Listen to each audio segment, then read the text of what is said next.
Hello everyone, আসসালামু আলাইকুম। আমি শামিমা, সবাইকে ওয়েলকাম করছি আমার নতুন আরেকটি ভিডিও দেখার জন্য। আশা করছি সবাই অনেক ভালো আছেন। তো আজকে আমি রান্না করেছি রাজকীয় স্বাদের পায়েস।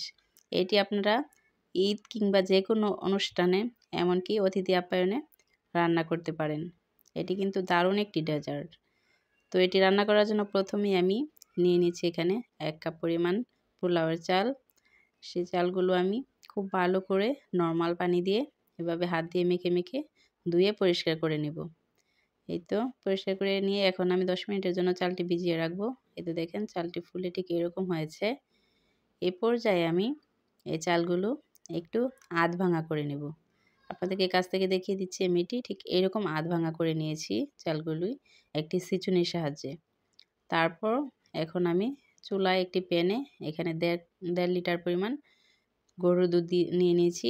তারপর সেখানে আমি 2 টেবিল চামচ পরিমাণ গুঁড়া দুধ দিয়ে দিয়েছি। এই তো মিল্ক পাউডারটি খুব ভালো করে দুধের সাথে মিশিয়ে এ পর্যায়ে দিয়ে দিব 2টি তেজপাতা, 2টি এলাচ আর 2টি লবঙ্গ।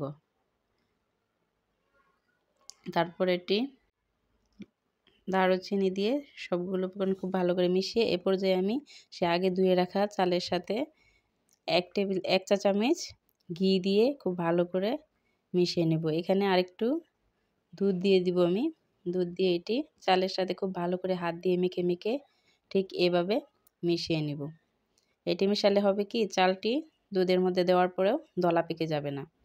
এই তো দেখেন আরেকটি ফ্লেভার, এত সুন্দর ফ্লেভার আসবে এই ঘি দেওয়ার কারণে। এই তো দেখেন এ পর্যায়ে আমি সেই দুধটা যখন বলক চলে আসবে তখন এখানে চালগুলো দিয়ে দিব।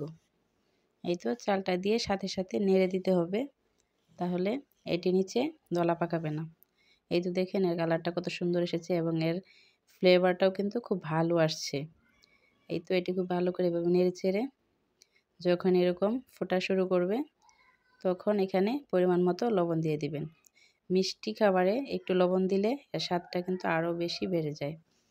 এই তো এটি আমি খুব ভালো করে এভাবে এটি যখন মাখা মাখা হয়ে যাবে তখন এর আস্ত সেই মশলাগুলো তেজপাতা, দারুচিনি, এলাচ এগুলো তুলে নিব। তুলে নিয়ে এটি খুব ভালো করে আবার নেড়ে ছেড়ে 10 মিনিটের মতো রান্না করে নিব। এ পর্যায়ে আমি দিয়ে দিব এখানে পরিমাণ মতো চিনি। আমি এখানে 1 কাপ পরিমাণ চিনি ব্যবহার করেছি। যেইটুকু চাল নিয়েছি আমি সেই পরিমাণ চিনি দিয়েছি।